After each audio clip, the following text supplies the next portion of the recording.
Eversource is well prepared. We have just changed our characterization of this storm from a level 4 to a level 3, which means that up to 49% of our customers could be without power for up to 10 days.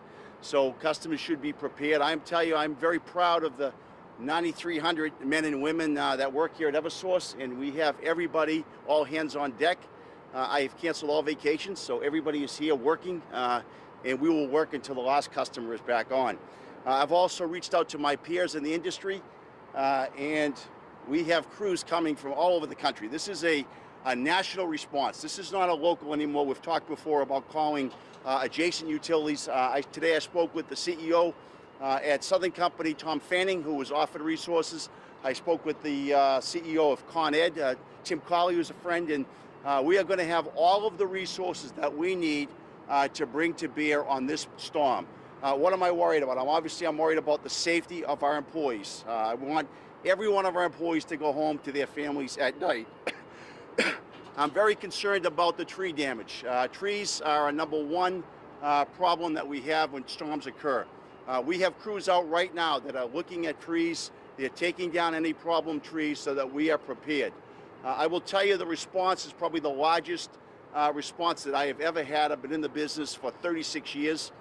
We have over 4,000 hotel rooms that we have secured. We're bringing in trailers that can house folks. In some other parts of our region, we have barracks that we've brought in from military bases that we will house folks.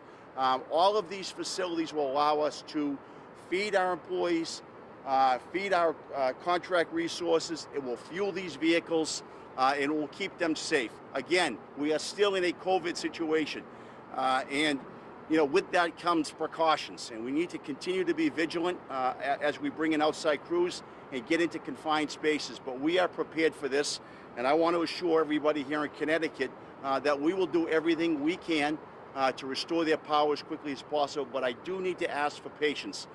We really are facing a storm that I can't recall. That some of the patterns that I'm seeing right now, I have not really seen for several decades in this business. Very, very serious storm. So I ask customers to be prepared, be patient, and be ready for this storm. I've been in contact with a number of local and state officials. I've been in contact with Governor Lamont on multiple occasions this morning.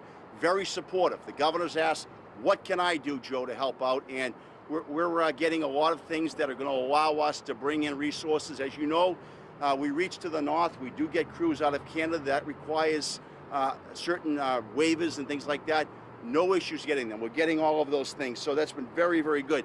We're very worried about storm surges. Storm surges will not only affect our electric business, we have a significant gas business. That's what we need to watch. We have a water business. We need to make sure that those critical infrastructures are ready to go. So I ask customers to be patient, be prepared, stay away from any of the down wires. Know that we've never mobilized. We will have, at this point, we have 2,500 crews contracted. But before we get through the day, we will have 4,000 crews. Never in the history have we had that many. So with that, I'll let you know that we have over 2,000 utility poles, 3,000 transformers. These are all things that obviously are impacted during a storm of this nature. I want to thank you folks for getting the word out to the people, and I'm here to answer any questions, and thank you. And please, everyone, please be safe. Thank you. So Joe, right now you have crews on standby who will be coming into Connecticut from all over the country. We're not just talking about New England, we're talking about all over the country. All over the country. Southern Company will send in. We're coming from Canada. We actually, as we've done in the past with storms, and I think we've talked about this in the past, that, what's different? What's different today than it was, yesterday? And a lot of things that are different.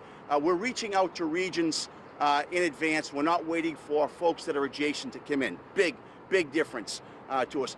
Community.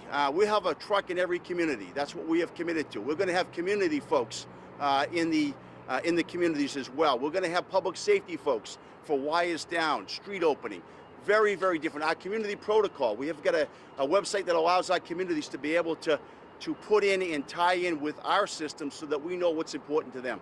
More proactive, less retroactive. Correct. Yes. When it comes to the new legislation that's now in place, what are you telling customers? What do they need to know in terms of the time that they may lose power and the bill credit that they may receive? Yeah, you know, I'm focused on this recovery at this point and getting the customers their power back as quickly as possible. And I do not want to risk the safety of our employees by telling them they have a certain number of hours to do it. You wouldn't do it to the bomb squad, you wouldn't do it to any first responder, and I'm not going to do it to our employees. We will get the power on when it's safe, and we will deal with the matter later on. Yes. Anybody else? Anything else that you think that you guys are doing now that you learned from Tropical Storm? No, just the community portal that we have that allows our communities to interact. We're putting crews in every single community. We've got not only a community representative, but we also have a public safety representative that's looking out for areas that are of concern to these cities and towns. And I think that's different. And I think it's good for everybody. And again, we continue to get feedback. I made many calls this morning. And I said, listen, we haven't cornered the market on new ideas. If there's something that's important, you tell us. Obviously, for such a big response, you are definitely serious about this, and we've got some very serious news about the weather. What have you heard about what they expect to come in? We're expecting the weather in, as you know, I'm not a weatherman, but I will tell you we're seeing it in the between Saturday night and Sunday. The thing that worries me the most, it's going to be slow. I mean, we're talking about the ability for this thing to stall at a minimum of 12 hours over our territory. It's very, very significant wind speeds, rain, and flooding. Those are the things that really, really worry me about this. The slow pace of it is a cause of great concern. It should be a cause for great concern for everybody. Based on what you're hearing from the storm, any ideas on maybe a prediction or expectations of how many will lose power? How many will lose power? Well, for a storm level 3, which is what we're predicting, that is something that goes between 30 and 49% of our customers would lose power. We serve about 1.2 million electric customers here in the state, so you do the math, a little less than half of that, and that could be for a period of time up to between 5 and 10 days. Now, I hope that is not the case, but that is just what the reality is at this point. Don't get more trouble with the wind or the rain? Well, it's interesting, when something like that comes in, you get a lot of, on the left side of it, you get a significant amount of rain and wind. On the right, you get wind. So, if we're seeing this at this point, what we're seeing some models, you're seeing the Providence area where it's coming in. That means you're going to see a lot of rain and wind in this area. But again, this is changing so fast. I could go back right now and I'll get a weather forecast that's telling me it's coming in somewhere else.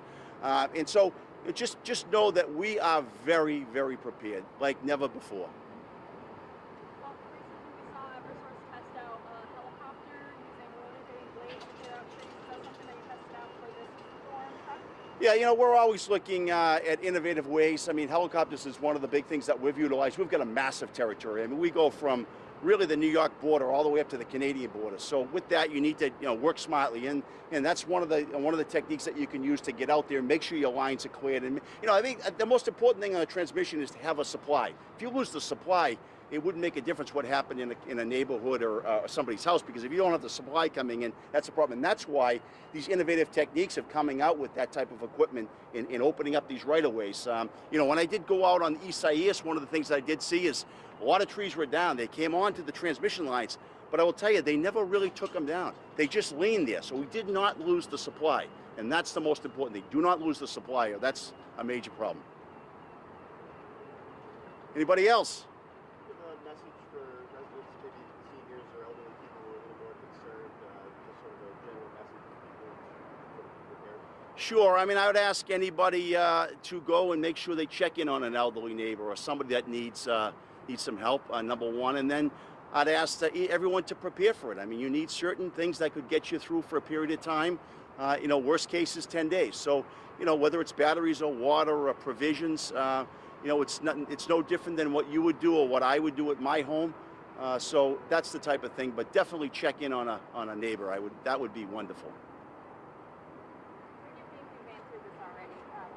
When will the majority of your crews be here, and where will they be? Yeah, so the crews, right now we have, when I just came down, we're probably up to around 3,000 we had contracted, and we have requests out for another 1,000, which I don't expect there'll be a problem.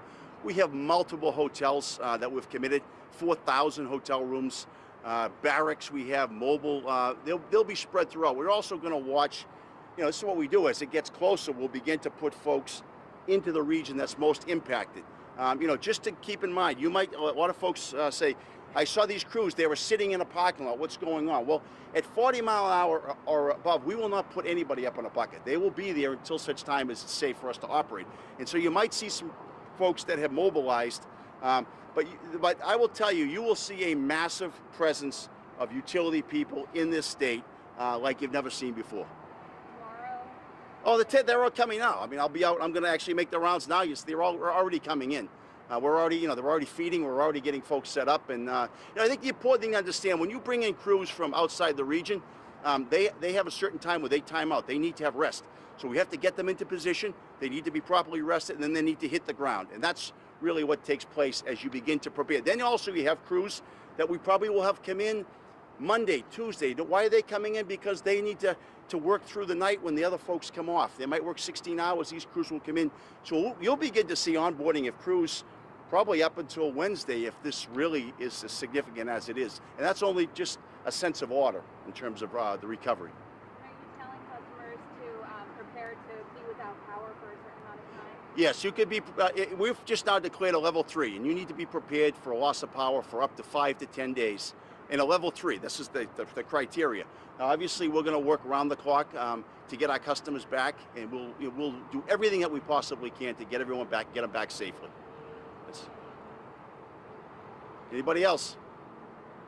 Well, I'm looking forward to seeing you all. I think we're going to spend a lot of time together. So please be safe, and God bless. Oh yeah, I'm sorry. Yeah. No, when it comes to the numbers, can you just run through one more time? I know you said that you had 2,500 crews. Contracted, we will get to 4,000. We have requests out for an additional 1,500. I think when I came down, we were already at 3,000. Another 1,000 that's outstanding. We have 4,000 hotel rooms we've already secured.